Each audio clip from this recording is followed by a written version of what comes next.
Okay. All right. So thank you all so much for being here. My name is Paul, in case you don't know me. And what I'm going to do is, as I mentioned, we're going to just share a little bit about the Emerald Tablet. I'm going to be reading the actual document itself. And then what I'm going to be doing is pulling little excerpts. There's so much in this document. It's a really small thing. I'm going to read the whole thing. You know, it's like literally that big.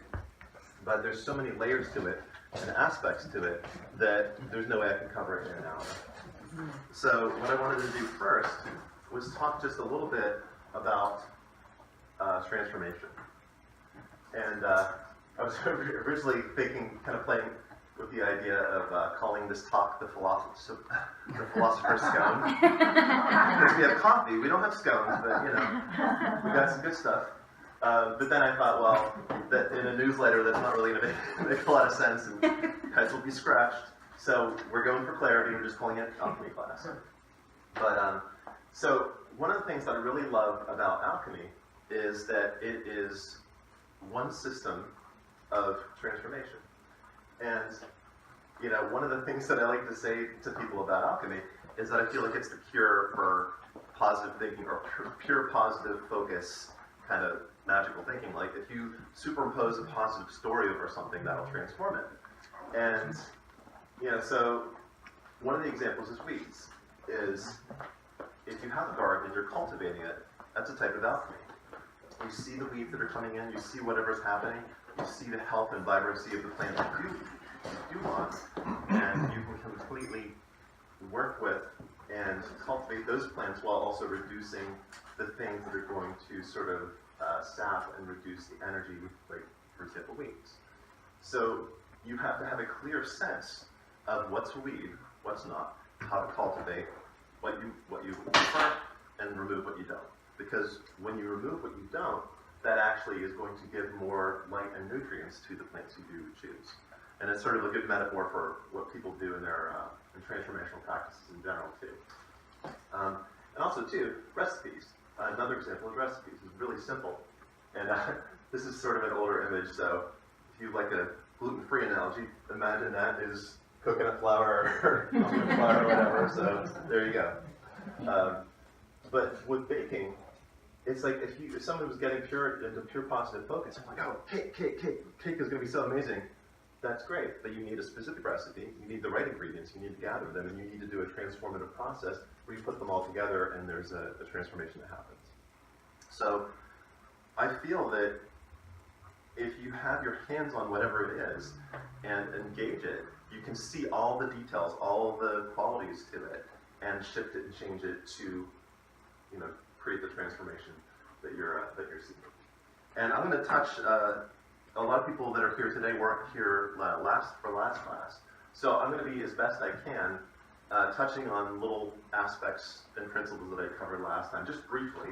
And also, too, I'm going to be recording this. I'm going to be posting it in the Hermes Facebook group as well. So people that couldn't see the last one can sort of get a summary of some of the stuff from the last time, and then the full thing in this one. The other thing I wanted to say about transformation in general is that one of the things that's really powerful about it, if you think about the idea, I mean, people think alchemy and they think, the people of that believe you can turn lead into gold. Well, there's been documented cases that actually has happened. There's H. Spencer Lewis, the past imperator of the order.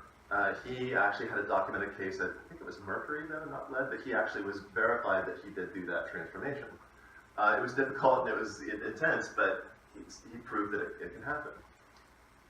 For me, I like to think about more personal evolution, consciousness, and that's the thing to be transformed. I mean, that I generally work with.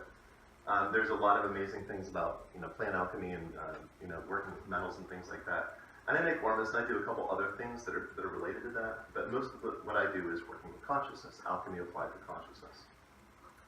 So the thing that's really interesting is that if you think about it, we live, as I said last class, is we kind of live in a throwaway culture, and I think that that's one of the reasons why alchemy is sort of thought it was archaic, or the word alchemy sounds old and dusty and whatever that is, you know, but I feel like we're in such a throwaway culture. Like something gets old, we pitch it. Or this thing we don't like, this thing we do like, so we go towards this thing instead of working with transformation. So the thing that struck me in getting the second class together, is that if you really master transformation, everything you touch becomes more valuable. So the reason of the analogy of gold, say for example, if you did hypothetically have lead, and you knew how to change it into gold, it's not exactly worth gold to you, but it's a lot more valuable than the people that lead is just lead. So, you know, people like an old dilapidated house, the right kind of person can look through, shift and change and redo that house and increase the value massively. That's a certain kind of transformation. So if you think about it, people that don't do transformation, everything is whatever value it already is. Everything is just face value. There's no transformation to say, I'm going to take this and make it this. So that's one thing I just wanted to mention and touch on from last time, to say it's a powerful thing to be able to work with transformation in this way. So you can see here, just a little bit of the Emerald Tablet. What I'm going to do is I'm just going to read the actual text itself of, hold on 1 second. Okay, so it's yay big. And anyone who would like a really amazing book on the historical Emerald Tablet, there's it's the Emerald Tablet by Dennis Hawk. And he's pretty amazing. I actually tried to attend an alchemy class that he put on at the Grand Lodge in San Jose. And in the process of, you know, he was sick, and then he had a group of substitute teachers that filled in for him. And it was an amazing class. I'm so glad that I went, that he was the one that I originally, you know, was seeking to study with. So, great book. Definitely check it out. What's the name of the book again? It's the Emerald Tablet. Alchemy for Personal Transformation is the subtitle. So, here it is. The Emerald Tablet. In truth, without deceit, certain, and most veritable. That which is below corresponds to that which is above. That which is above corresponds to that which is below to accomplish the miracles of the one thing. And just as all things come from this one thing, through the meditation of one mind, so do all created things originate from this one thing through transformation. Its father is the sun, its mother is the moon. The wind carries it in its belly, its nurse is the earth. Is the origin of all, the consecration of the universe. Its inherent strength is perfected if it is turned into earth. Separate earth from fire, the subtle from the gross, gently and with great ingenuity. It rises from earth to heaven and descends again to earth, thereby combining itself with the powers of both the above and the below.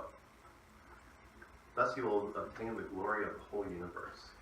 All obscurity will be clear to you. This is the greatest force of all powers because it overcomes every subtle thing and penetrates every solid thing. In this way was the universe created. From this comes many wondrous applications because this is the pattern. Therefore I am called thrice great Hermes, having all three parts of the wisdom of the whole universe. Herein I have completely explained the operation of the sun. So, chew on that.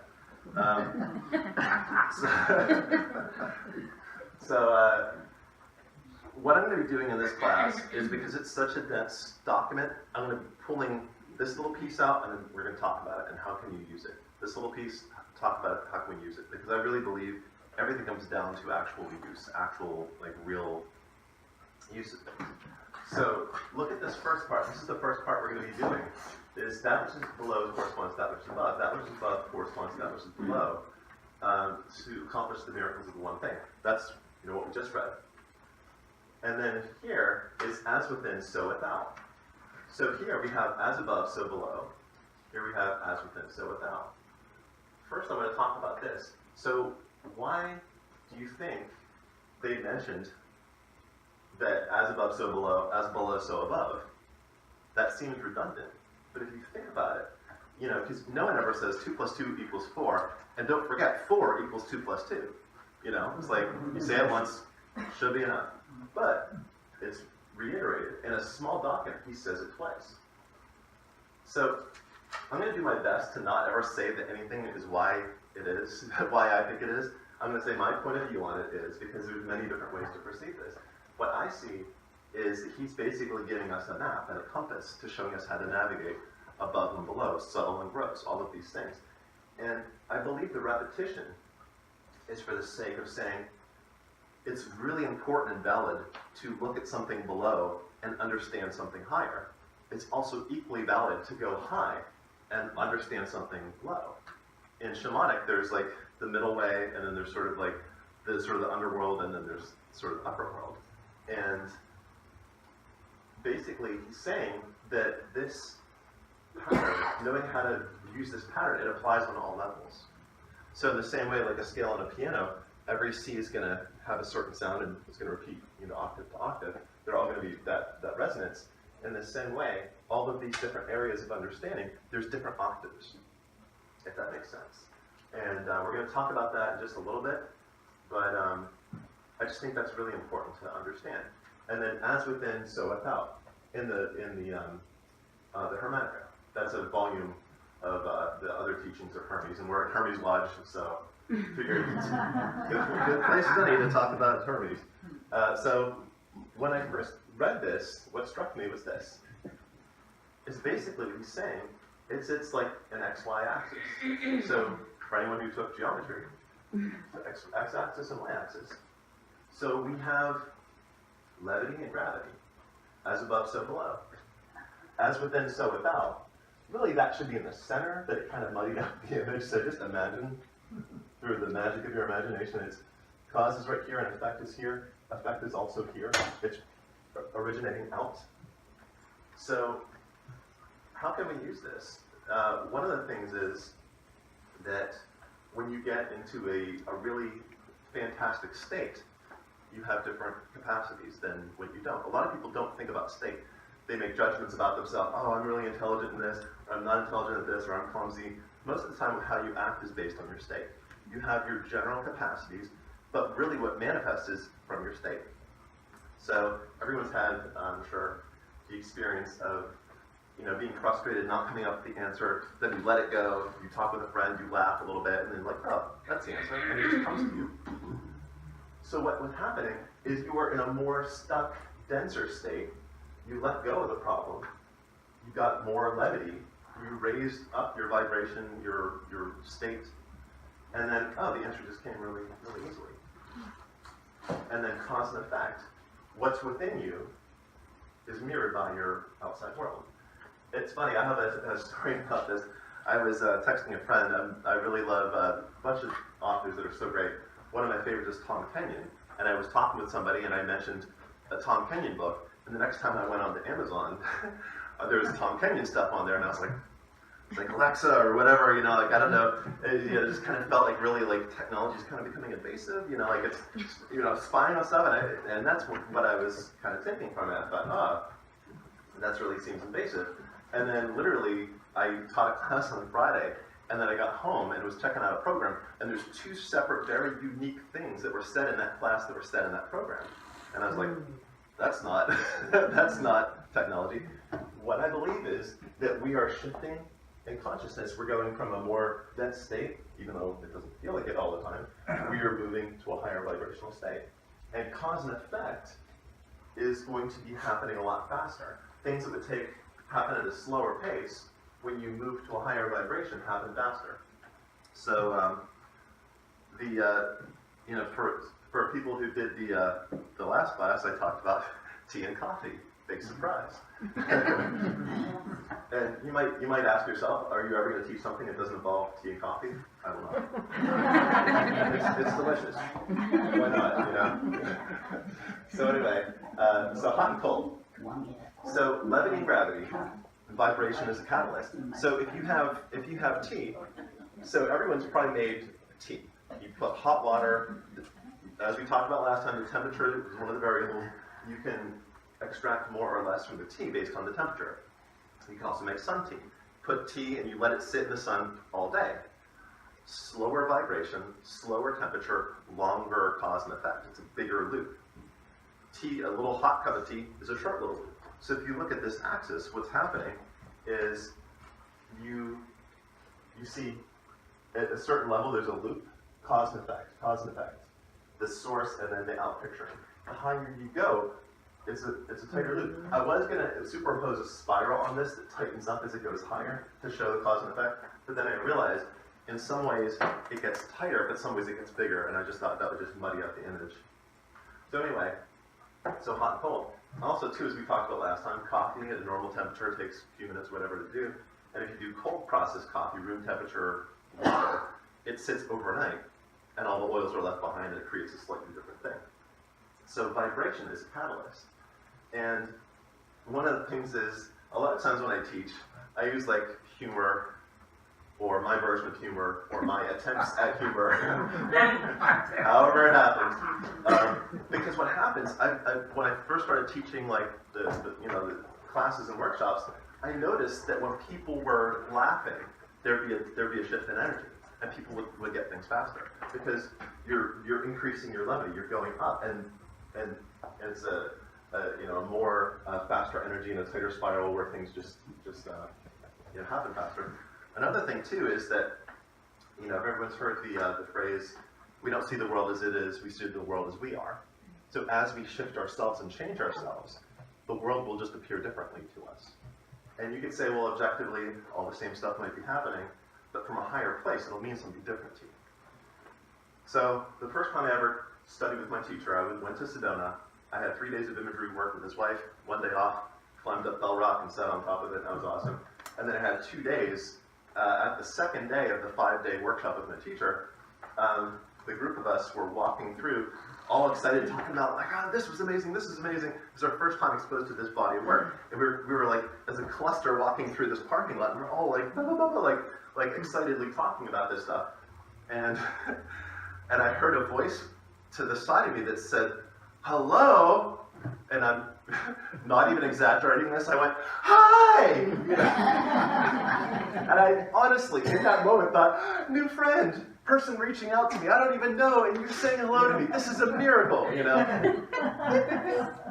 And it was this woman in this big SUV trying to get past, and the cluster was kind of doing a drift, And she went into like a full body clench that I can't even reproduce. And it took me about 2 or 3 seconds to say, oh, sarcasm. Oh, sorry. Well, let's move it along. Because here's the thing: is that I was here. And the comment was here. So it blew kind of right under me, and I didn't even know what to do with it. And then it's like, oh, wait, I can understand that. I have a history with that, I understand that. So I could make that shift. But it's useful to know about levity and gravity. So, maybe next time you're working on a project or tackling some kind of challenge, and you're stuck, watch something funny. Watch a cute, funny cat clip on YouTube or whatever, and know that you're actually doing something positive. You're raising your emotional state a little bit, going from more of a state of gravity to a state of levity. Okay, so the next thing I want to talk about is as above, so below. So, is everyone familiar with fractals, like fractal geometry? Okay, cool. So, one of the things that's unique about fractals is if you zoom in, there's this thing. If you zoom into that becomes another one of these. And you keep going in. Maybe this might not be the best possible image of it, but if you zoom in, you can see in the video resolution, if you zoom into a part of it, the part becomes another hole. You zoom into that becomes another hole. And there's really great videos on YouTube where you can watch and literally feel like you're diving into this thing. And at the same time, this is like broccolini, I think, whatever, the broccoli cauliflower hybrid thing. And you can see the part contains the whole. The whole size, the whole shape is that. So that as above, so below, on one level, what's true of the part is true of the whole. Like they're kind of reciprocals to each other. And one of my favorite stories about fractals and that as above, so below principle is that there was a person who was a computer science person, and he was hired by, I think it was Boeing. It was one of the major airlines, and this was in the 80s, maybe even late 70s. But he was hired by one of the airlines to say, we want to be cutting edge. We want you to design some artwork for our campaign, and it's going to be a mountain range, and it's going to be computerized. It's going to be totally generated by computer, but needs to totally look accurate like a real mountain range. And the guy was kind of sitting there like, okay, I really want this job, so I'm going to nod and smile, but what you want is impossible, because, you know, computer imagery and that kind of stuff was not really in that place at that time. So he was working with the thing, and then he somehow stumbled across Benoit Mandelbrot's work, who was the one who originated fractal geometry. And he went to a class of his, he went to the talk, and he was talking about the part is echoed in the, you know, the whole is echoed in the parts, and it goes all the way up and all the way down. And for those of you who've, you know, worked with me in the Flower of Life, the class that I teach on that, it's in the same way, like going in and going out. There's like down and in and up and out are the two big currents and waves that I've found with the Flower of Life, and working with that as a template for meditation and stuff. So with this, he went home, and what he did was he thought, well, what I'm going to do is I'm going to have this basic shape of this mountain range. Then what I'm going to do is multiply that 3 times and make 3 versions of that in the mountain range, and then multiply that, and then have it keep looping and iterating and making smaller and smaller forms of itself on a smaller and smaller level. And he said, go, and just walked away from the computer. He let it render for 3 days.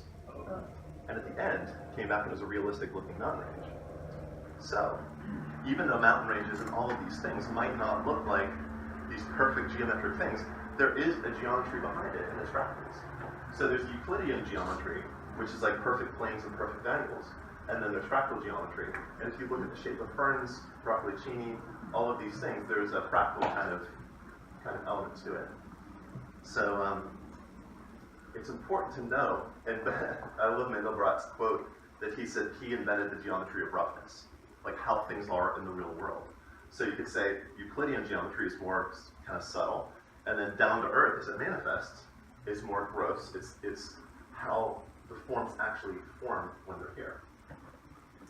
Another thing, and this is an example of as above, so below, and also as within, so without at the same time, is DNA.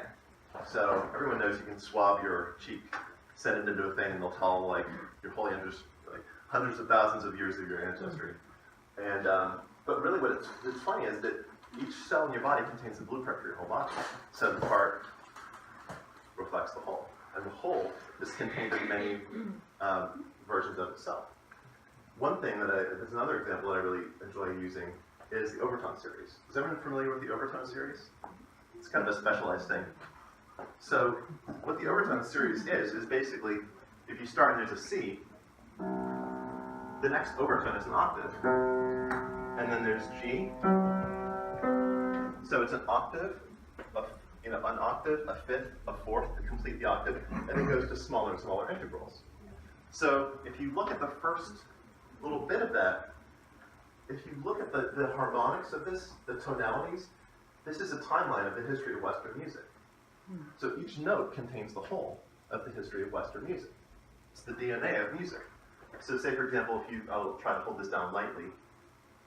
If you hit this note, and hear that note an octave low, that's resonance, the as within, so without. It's resonating. If you had, for example, the G, if you hit this note, hear that? You can still hear that fifth because it's closely related to it. So one of the things is, the closer it gets to this first note, the louder these overtones are. They're all there. All these overtones are in this note. When you hit it, they're all there. But the fourth, the fifth, the octave, if you think about old chant music, Renaissance music, it's all this. Then it gets into traditional harmony, it's the flat seventh, it gets into, the 12-tone, chromatic, and then it will go up into microtones.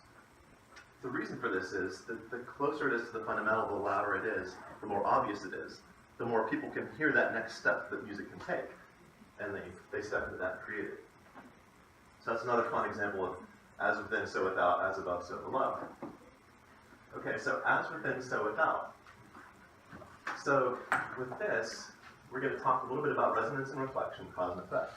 So resonance, we just showed here. You could hear that the C above C, that C was a little bit louder than the G. You can hear that it's about resonance.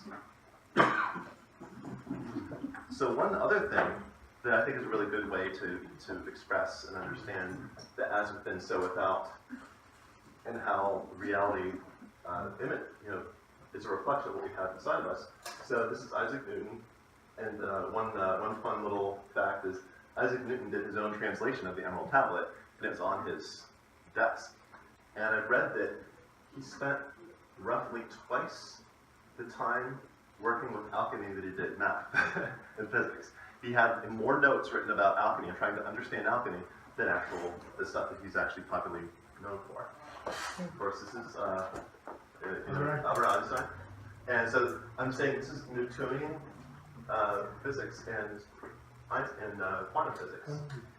So what's interesting about this is that some people say, well, this is the worldview, and then that got destroyed by quantum physics. But it didn't. If you still want to land a satellite a certain place, or land a spacecraft on another planet or whatever, it's that guy. It's that formulas are still valid for that. But when you get to a certain size, sort of the as above and like the physical dimension, and then you go more subtle into quantum, it's quantum mechanics. So this is a synapse. This is neurons. And what's interesting about this is the gap between the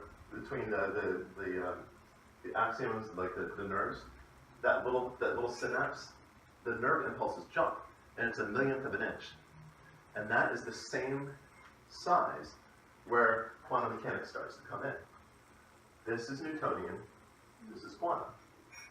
So our brains contain both. That little tiny gap is the opening the door to quantum reality. So if you ever wonder why the stuff that we have inside of us, all pictures outside of us, is literally we have one foot in both worlds. Okay, so this is Dr. Lang. And has anyone ever done Ho'oponopono? Yeah, I know you guys have. I know you. But what's really interesting, I'll share briefly the story of this Dr. Lang. So he basically, what he did was he was a psychiatrist, and he had a mental hospital that he was running. He came in to take over the position that someone had before, and he was working with all these patients. And at a certain point, he's Hawaiian. He comes from a lineage of working with this process that's called Ho'oponopono, where you basically do this energy clearing sort of a prayer. It's almost like a prayer, but almost more like a prayer wheel, like one of those Tibetan prayer where it keeps spinning to send the vibration out of the forms that are on it. So it's this mantra or this form that's keeping repeated to clear energy. He had the idea of, well, everything within me is resonating in the outside world. So what if I look at each person's file and I do this energy clearing thing until I feel a shift, put it aside, and then pull the next person's file. And then he did something that almost anyone would say is totally insane. He stopped seeing the actual patients. He would get to work, clock in, do his thing. He would just do energy clearing, looking at each person's file until it was clear. Okay, that feels clear. Even crazier is it worked. People started getting better. They actually closed the hospital because everyone recovered. Mild cases, severe cases, they literally emptied the hospital. So literally, the whole thing of like, we see the world not as it is, but as we are from the Talmud, that's the thing, is he was seeing the world in a certain way. He did a clearing. He shifted that energy. And at the same, because he was connected, that sort of quantum entanglement, him and the other person, he shifted one end of it, and they shifted on the other end. So I wanted everyone to, before I go too much further, if everyone can take their piece of paper and just write down how do they see their relationship between their inner world and the outer world? Like, what's the relationship? Just write whatever notes you'd like.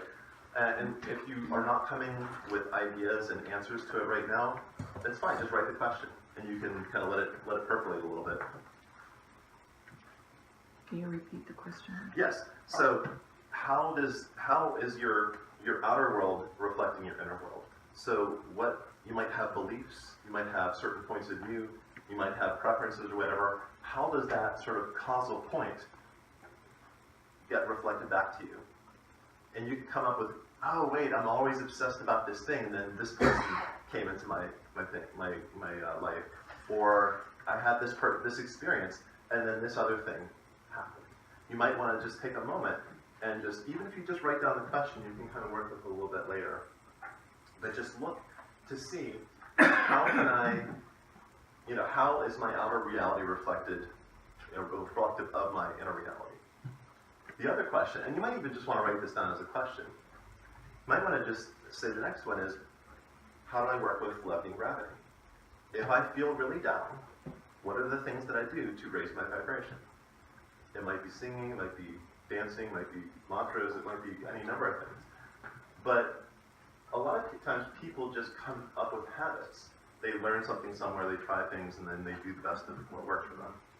But you might want to look at it to say levity and gravity. How can I intentionally take hold of my vibration and raise it up?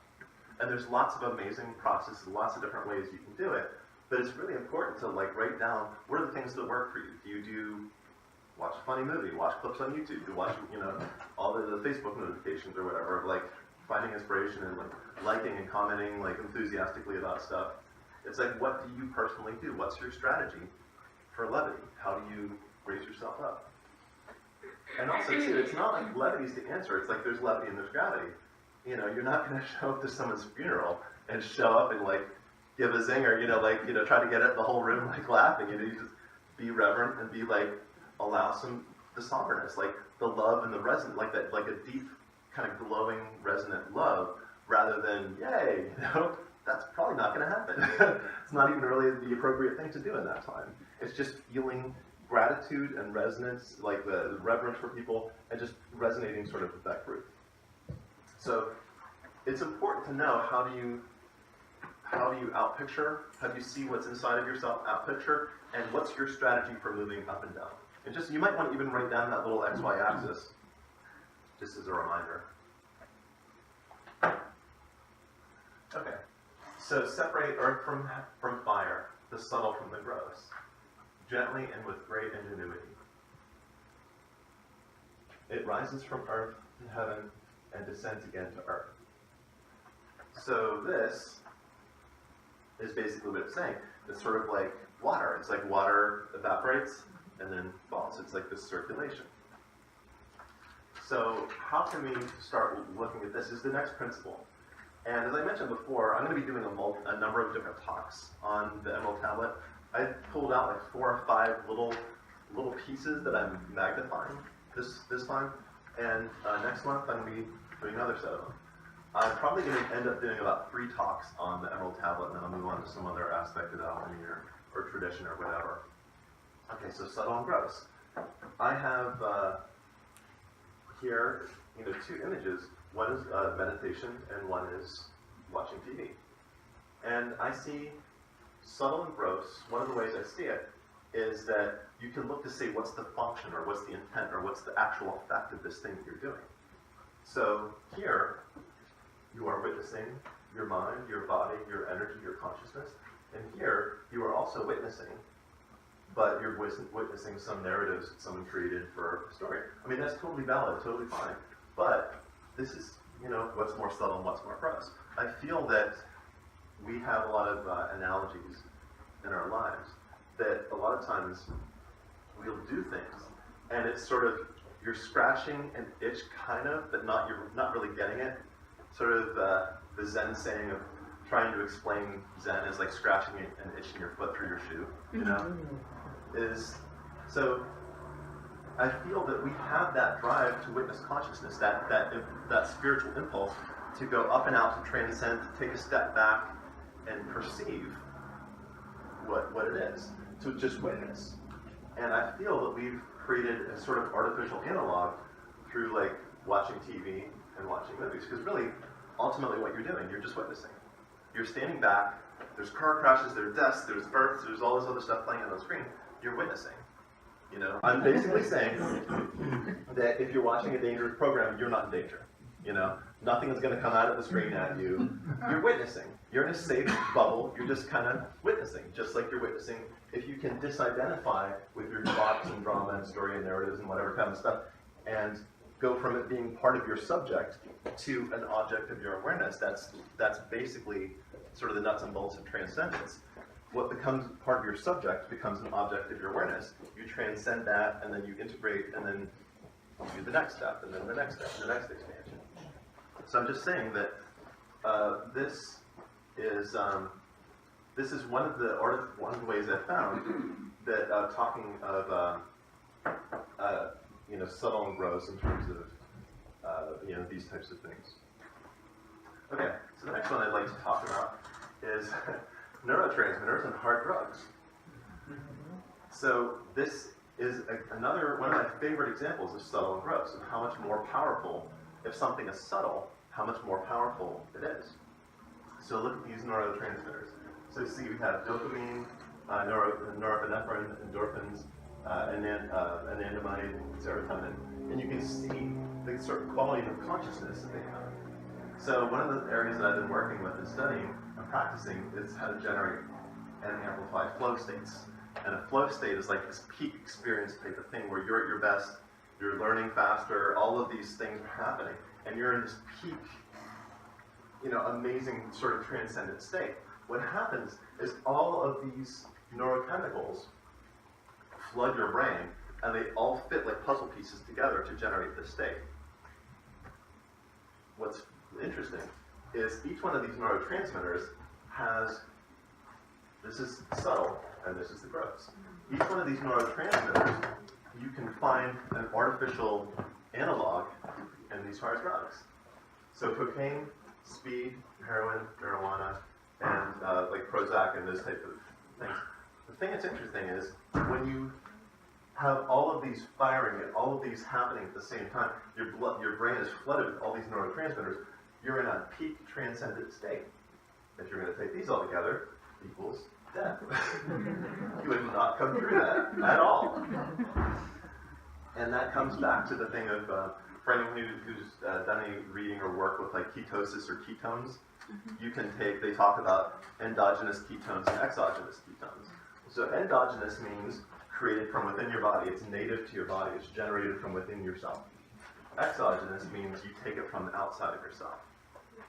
So, in general, what's endogenous is always going to be more subtle than what's exogenous. There's almost always challenges, even if you take, like say for example, like take melatonin before you go to bed. If you always take melatonin, you're actually sort of, your body adjusts and gets used to that, and you're a little bit less able to generate that on your own.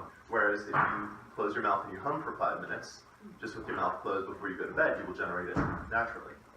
Instead of exogenous, you'll have endogenous, and you can generate it from within yourself. There's lots of different things you can do.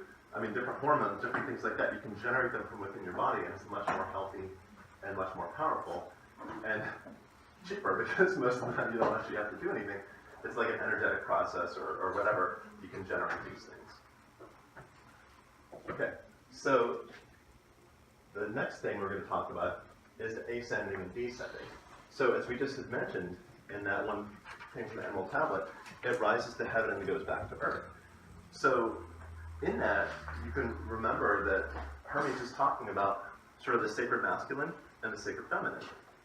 And he's saying that there's this current of creation, of rising up and coming down, this circuit. And this is a little acupuncture statue.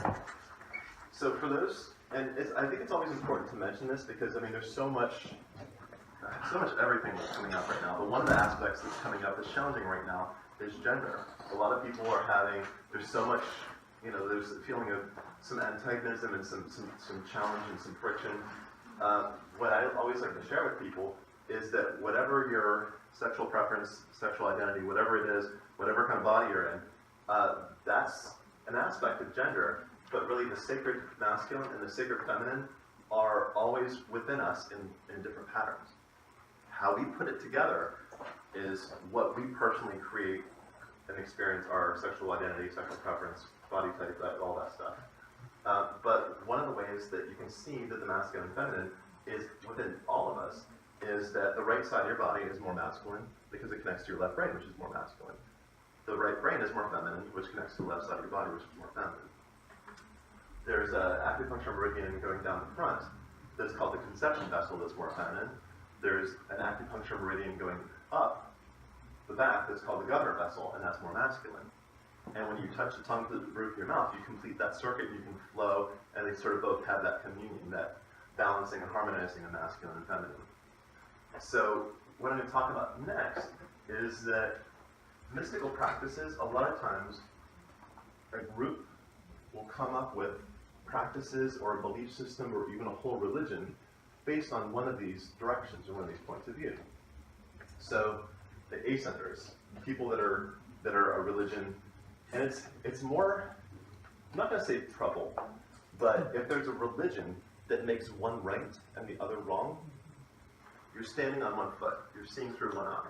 Actually, if everyone would like to do this real quick, look at the TV screen, and then cover one of your eyes, and then see, how did your vision change?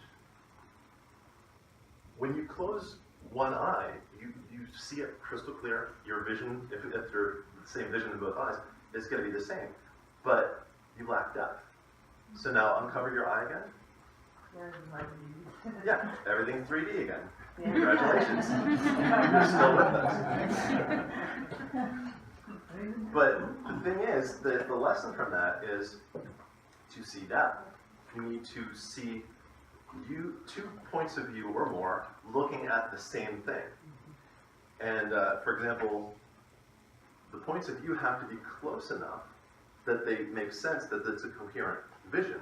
But they can't be cyclops or there's no depth, you know. You also have to have your points of view close enough that it's intelligible. You can't have one eyeball here and one eyeball 2 miles down the road you're looking at two different things. It's not going to make sense. So the masculine and feminine, my way of understanding it and working with it is if you can shift your perspective and understand the masculine and understand the feminine and value the greatest potential of those viewpoints, you will see depth. If you have one point of view to say, no, you're right, I'm wrong, or whatever it is, there you go. No depth. So in spiritual traditions, so there's mystical practices, which we're going to talk about here in a minute, but spiritual traditions a lot of times will make one right and one wrong. So the ascenders are actually more identified with the back channel, that ascending. They will tend to see the world is sinful, the world is dangerous, the body is temptation, sex is bad, all this other stuff, and this is just a mess. We got to get out. Where's my rocket? I got to get up and out of here. And the other current is going down, so it's identified with the front channel. It's going down, it's descending. So that's going to be earth-based spirituality. Anything that embraces embodiment and celebrates embodiment as a positive thing.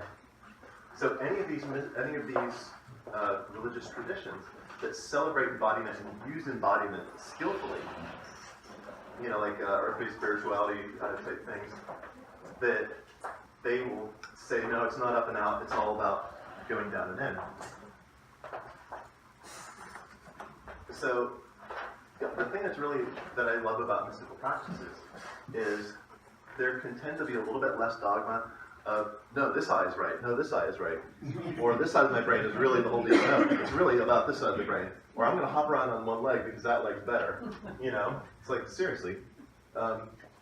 With mystical practices, a lot of times mystical curriculum includes both. So say, for example, on the Rosicrucian Order, we have Liber 777, the Celestial Sanctum. That's a very transcendent practice. You can potentially go very high in consciousness, very high in awareness, sort of up and out. This very rarefied experience. At the same time, the Rosicrucian Order, we have practices like what Zelly has shared about the feeling, and also Julie Scott, when she, Grandmaster Julie Scott, when she visits, she'll a lot of times share this process too, where you sit, you close your eyes, and you feel the vibration of a cell in your foot. And you have it expand until your whole body is filled with that vibration. So you're sensing subtle energy within the framework of your whole body. So that's physicality. So in that sense, one of the things that's great about the Rosicrucian teachings is it's very balanced.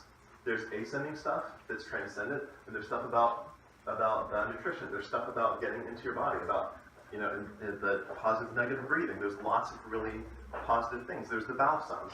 Lots of things to work with your consciousness in your body, rather than just like going purely up and out. Okay.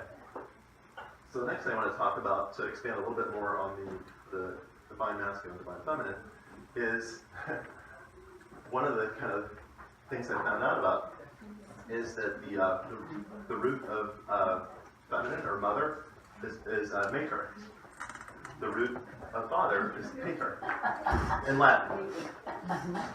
So if you look at this, mater, like matronly, mother, matter, paternity, and matriarchy. So physical matter is more of a feminine thing. It's about embodiment. Pater is pattern, paternal, patriarchy, father. That's all about sort of up and out and seeing the whole pattern. So what I would like to do is just kind of take a moment. We only have a few minutes left of our class today. Take a moment and on your piece of paper, if you can make a little plus and a little minus, or like mater, pater, whatever you'd like to say, and just kind of write down what are your point of view, or your practices, mystical practices or whatever. What are some things that you do that are about getting into embodiment? Being in your body, feeling the gift of physicality, the gift of embodiment. And then what are some things that you do that are transcendent? Because a lot of times we can favor one or the other, So you might say, oh, that person's really right-brained or is really left-brained. And, that's fine. Everyone has some, not everyone's going to be exactly 50 in these capacities. But it's important to do this quick process. Just say, mater, pater, or positive, minus, masculine, feminine. What are practices you have? And if you have a whole list on one side, your whole column is full, and the other one has nothing. It's like crickets, singing, chirping. You might want to find something to balance it, because that can create more balance. Another thing I was going to share real quick about subtle and gross. I just wanted to go back. Just this one little thing. I just forgot. I apologize, but I forgot to mention it. While you're writing this down, I just wanted to share a little story. So, I almost wasn't going to share this, but I think it is actually something useful, could be useful for people. So one time I was with a group of people, and we were all celebrating this thing over multiple days. And we were having a really great time and everything. And people would get tired and like, oh, I got to go to bed or got to go whatever. And then one person said, oh, I got these pills with me. And someone said, oh, it's like a caffeine pill, it just will help you stay awake. I thought it was just caffeine or whatever. And I was like, no, I don't do prescription medications. I really don't do pills, It's like, I love my coffee. Just leave me with my coffee, And then there was like, no, there's this, well, try it. And I'm a big believer in, you have your point of view about things, but also sense energy. And there's an energy behind it. That there was like this potential behind it that I didn't understand about someone offering this thing. And I was like, okay, this doesn't make sense to me. It feels like there's something to this. So I was like, okay, great. Alice in Wonderland, eat me, drink me, okay, what's gonna happen, And after a little bit of time, I noticed 3 really unique things. I felt a lot of energy in my head to about that far from the edge of my head. I felt like this column of energy about this big, about that high. It's like, that's interesting. And I felt like this energetic, almost like a neck pillow, but wrapped around the back of my head. And I felt absolutely present, aware, crystal clear, just like that kind of feeling. I was like, that's really strange. And I kept playing with it and saying, okay, let's, And then I, had said to the next day to that same person that was like, oh, thank you. I was like, that was really interesting.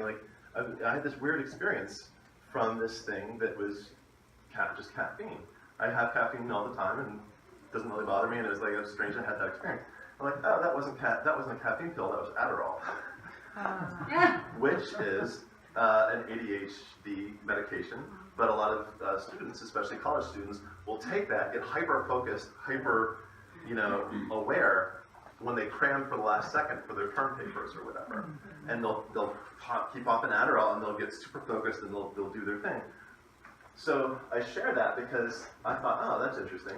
But I was aware of the subtle and gross and endogenous, exogenous thing. So I sat down and with my intention kind of recreated that, and I immediately was, so with energy, now that I know that pattern, with energy, I can recreate that state in about 2 seconds. So it doesn't take that external medication or that external thing. It can be a very quick shift. I'm not saying, yeah, go ahead and try whatever. I'm just saying, when there feels like an energy behind something that's leading to some new potential, that it's important to work with that. Okay, so let's do this. So is everyone clear about this? And that's one of the reasons too why I really love, and I feel like I'm gravitate towards sacred geometry, sort of the pattern, and then how does it manifest material?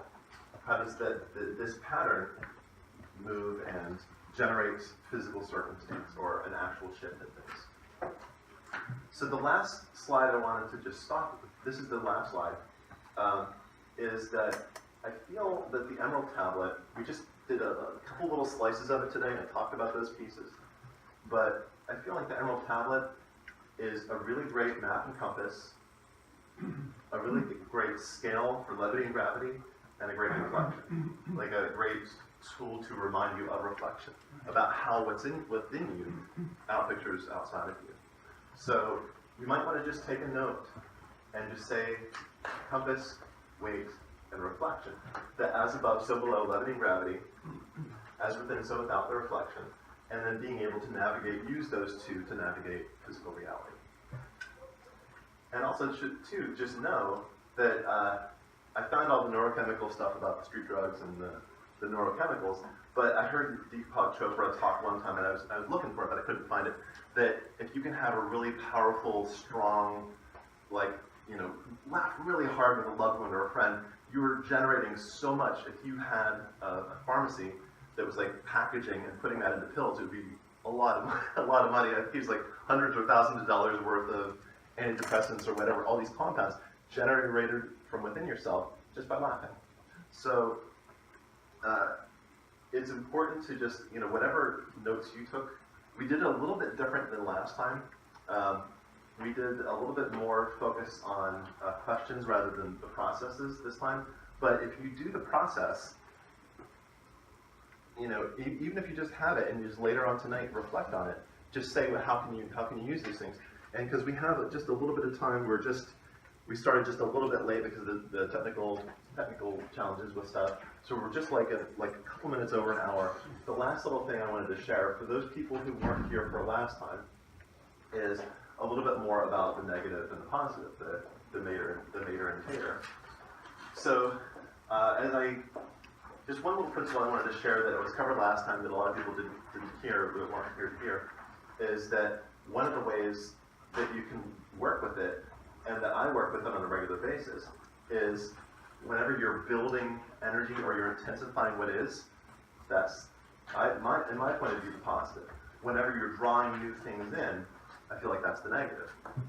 So when I was writing this class, or when I write anything, like the workshops, classes, meetups, talks, anything that I write, I always start with questions. Because questions create a negative, they induce a negative polarity and draw things in like a vacuum. The example I gave last time was, if you get a bookshelf that's a really beautiful, amazing bookshelf, and it's like 5 shelves, and you only have enough books to fill one of them, guess what's going to happen the next year? You're going to get more books. It's a vacuum to pull things in.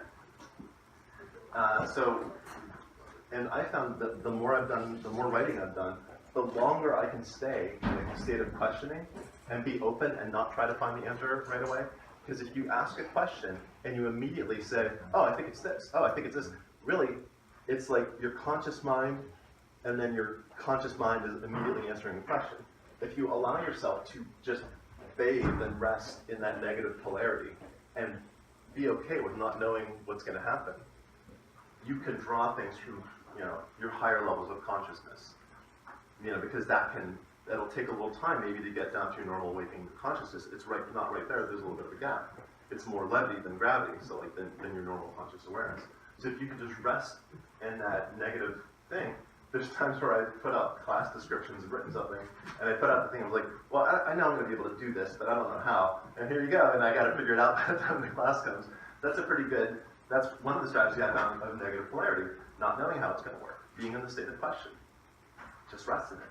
And then all these things come in, and after I have all these pieces that are drawn in by the negative polarity, I get super fired up, and there's this massive like excitement and enthusiasm, and I quickly, excitedly put all the pieces together.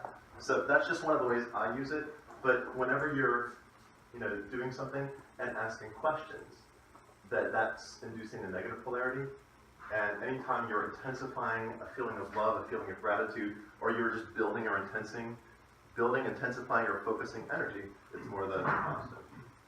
So anyway, that's the last little piece I wanted to just finish. So does anyone have any questions? Okay, awesome. Well, thank you so much for being here, and thanks.